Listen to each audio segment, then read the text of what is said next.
এক কথায় বলতে গেলে গাইস আমি একবার পুরাই কনফিউজ ভাই।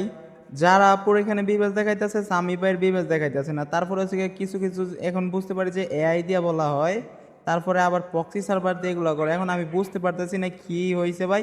তোমরা একটু ভিডিওটা দেখো, ভিডিওটা দেখা তারপর আমাকে জানাবা যে আসলে কি এটা রিয়েল না ফেক। ফাইনালি যারা আমার গ্রুপে, আচ্ছা যারা, এটা কি আমি স্বপ্ন দেখতেছি? কেন? আমাকে কি দেখা যাচ্ছে না নাকি?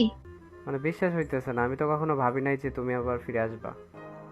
না, ফিরে তো আসতাম, বাট আমি শিওর ছিলাম না যে আসতে পারবো কিনা। মানে অনেক কিছু লাগছিল 4 বছর মতো। সাবিতে ওর কেমন লাগছে বলো, আমি ছাড়া? আমার তো মনে হয় 4 বছর। তুমি তো বললা 4 বছর, এটা 16 বছর এরকম মনে হয়েছে এক একটা দিন। ঠিক আছে।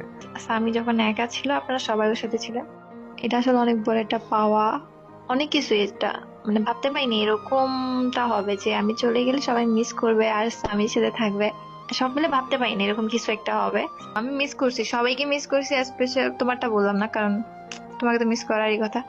আমাদের যারা সাবস্ক্রাইবার আছে তারা এত পরিমাণে সাপোর্ট করতেছিল, মানে আমাকে সবাই বলতেছিল যে ভাই কোনো টেনশন নিয়েন না, প্যারা নিয়েন না, যারা আপু আবারও ব্যাক আসবে। তো ফাইনালি আমি আসছি স্বামীর কাছে। স্বামী কেমন লাগতেছে আবার স্টার্ট তোমার জার্নি জ্বালানোর? Yes.